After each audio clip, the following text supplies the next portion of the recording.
What I'm mainly known for, I have a media company. We do content for a bunch of different YouTubers, WhistlinDiesel, Wildcat, some e-commerce brands. Unfortunately, there is a group of people on the internet that will know me from something completely different, which is not in the best light. I got arrested last year.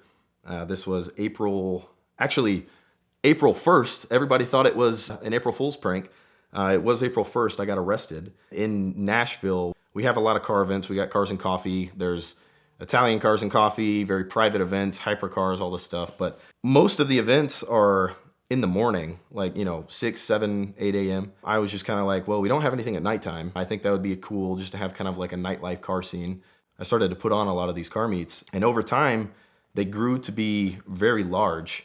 I think towards the end of like the last one that I did in Nashville, it was like, we never did a proper head count, but it was probably around, 3,000 to 4,000 people. Absolutely wild. It just blew up. And the cars that are coming to these, it's everybody. Any kind of car you can imagine, all the way up to, there were hypercars, supercars, everything. All age ranges of people bringing their kids, coming to hang out. So it was like a really cool idea and something that I think a lot of people enjoyed, but where it went wrong is, I know a lot of you guys will know the takeover groups, the people who will block the intersections and wreak havoc throughout whatever city they're in. And it's like, they would start showing up to my events knowing that on every flyer, and also what I stand for is, like I always say, the no donuts, no burnouts, no excessive revving, no drifting, whatever. They don't care. They show up and they make a very dangerous space for all these people that are just trying to have a good time. It becomes very dangerous, basically. And so they started showing up more and more. Police would get involved, and then the events would always get shut down. And then I would have to go back to the drawing boards of making another post being like, look, guys, like, I'm just trying to do this. I don't care what you guys do, but just don't do it at my events. Like, if you want to go do that, knock yourself out, whatever. Never really changed. Funny enough, police would show up to every event. And actually, before things got out of hand, most times police would already be there. They would see the flyers and whatever. They would show up. I would always go up to them before, everybody started loading in, and I would talk to them. I'd be like, hey, I'm the one who put this thing on. Is there anything you need from me? Whatever. And they would always tell me the same thing. They'd be like, oh, no, we're just here to make sure things don't get out of hand. Like, keep doing your thing, whatever. To the Metro Nashville Police Department, you have body camera footage of that, so watch that. But yeah, I was always so cool with them, and I was always, just trying to make sure they were on my side. Whenever somebody would start doing a burnout, let's say a random Mustang or whatever comes in and they start spinning their tires, 9 times out of 10, the police would just stop and stare, and they would just look at them. And there's a couple times where my buddies and I would be standing next to the police and being like, hey, like, can you help us with this? Like, these people are, ruining these events. They would always say like, oh, we're outnumbered here. We can't do much. And I'm like, well, what is the point of all this happening? What's the point of you guys even being here? And so there was not much help there. I guess fast forward to the actual arrest itself. Tennessee State Troopers ended up going to my parents' house looking for me. And obviously I wasn't there at the time.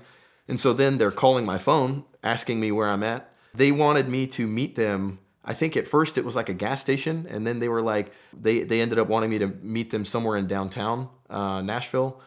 And so I got off the phone, I called my attorney, I'm like, hey, I've got troopers looking for me right now and asking me to meet them in person to get arrested and booked into jail.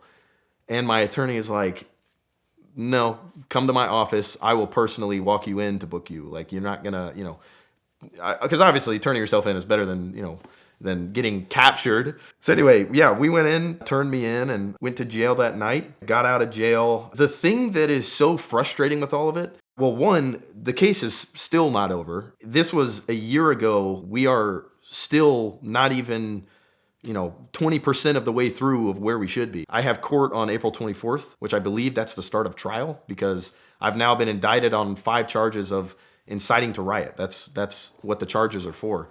I got charged with 5 counts of inciting to riot, which, to say somebody's inciting a riot, they would have to be somehow organizing an act of violence or an act of retaliation or something along those lines, which I don't think a family-friendly exotic car show or whatever you want to categorize it as, I don't think that would fall under a riot, especially when there's, strict guidelines of, hey, don't do this, this, and this. It's the craziest thing. The police, they have something out for me. They hate me because of this. Like, literally, they hate me. I mean, we've had 2 court dates so far. They're just really trying to paint the absolute worst picture of me, that I run some type of like illegal street racing, ring, or I'm the one that's coordinating all of these takeovers that happen around Nashville. Because these same people, these groups, they go out around Nashville and they do the actual intersection takeovers, and they think I'm the one that's controlling them as well, because they're like, oh, if they're at your events, then you have to be, involved in their stuff as well somehow. They arrested me, which, I mean, they might have arrested some other people before. I just never heard about it. But when they arrested me, months following that, you kept seeing more and more people getting arrested for takeovers or whatever. And it's like, okay, those are the people you actually should be arresting. And then you look at my description of charges, and it's for inciting riots. And you look at what the actual events were, and it has nothing to do with what those kids are doing, other than the fact that they like to show up and, whatever. The other really frustrating thing is, after this started happening, when these people would show up to all these meets, I started to get permits and insurance, full like permission. We tried to for different locations, because previously it was like, hey guys, meet at the mall parking lot tonight, or like, let's meet up at like a Target parking lot or something. We ended up getting permits and insurance and all that for some of these events. The last event that I was going to put on, the police, they tried to spook the venue away by saying like, you don't want these people on your property, you don't know what they're capable of or whatever. And so that one was shut down before it ever even happened. I have old like saved emails of me trying to email the police asking for their assistance, of like, hey, I want to put on these events. Can you guys come out and help survey this? They would just never get back to me. And now they're like, oh yeah, we've been racking up these charges on you for how, however long. It's the same case. It's all 5 charges within one scenario, but for 5 different events. It's still ongoing. There's hardly any progress. I ended up selling mugshot merch, which I thought was kind of funny, to try and help pay for legal fees, but legal fees are a lot more expensive than selling some t-shirts.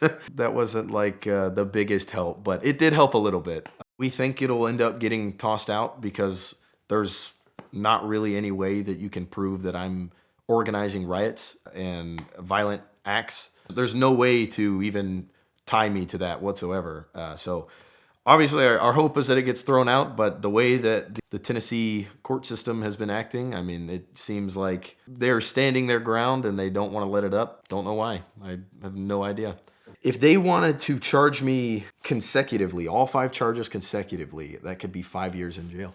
Don't think that that's going to happen. However, that is something that I am potentially facing, because every charge is a Class A misdemeanor, and the maximum sentence for a Class A is 11 months, 29 days.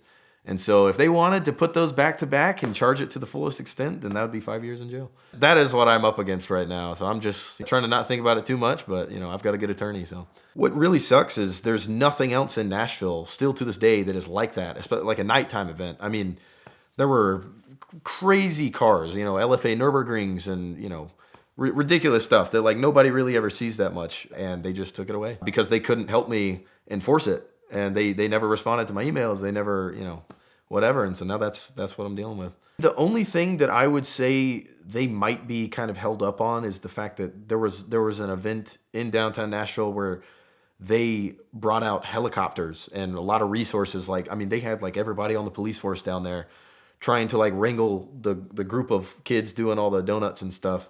And so I think obviously that upset them a lot, which that's totally understandable, because I mean, that is a lot of resources to have out on a Friday night for something that's, these idiot kids swinging their cars around. But to throw that back on me and say that I'm the one that is enticing that and wanting that to happen, and I'm inciting a riot, and it doesn't make sense. It just doesn't make sense that they'd think that I'm the one that is trying to enable all the reckless activity. These takeovers, I mean, I know that, everybody watching, you guys can go on Instagram for 2 seconds and scroll a little bit and you'll see a video of somebody at a takeover getting smacked by a car or whatever. What's funny is my events that are literally just the the park and chill, cars and coffee style. There is more police presence there of them trying to shut it down than there ever is at these takeover events where these people are endangering people's lives and shutting down roadways and just defacing property, and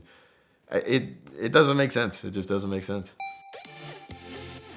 We'd like to thank this month's sponsor of the VINwiki YouTube channel, Minta Watches. We know the world of great cars and great watches tends to overlap a lot, and Minta specializes in remarkable timepieces, both vintage and modern, because they know that great watches also have great stories. So if you're looking for some entertaining and educational watch content, be sure to check out Adam's YouTube channel. And if you're in the market for a watch or you just want to learn more about watches, be sure to reach them at the link in the description below. They'll take great care of you.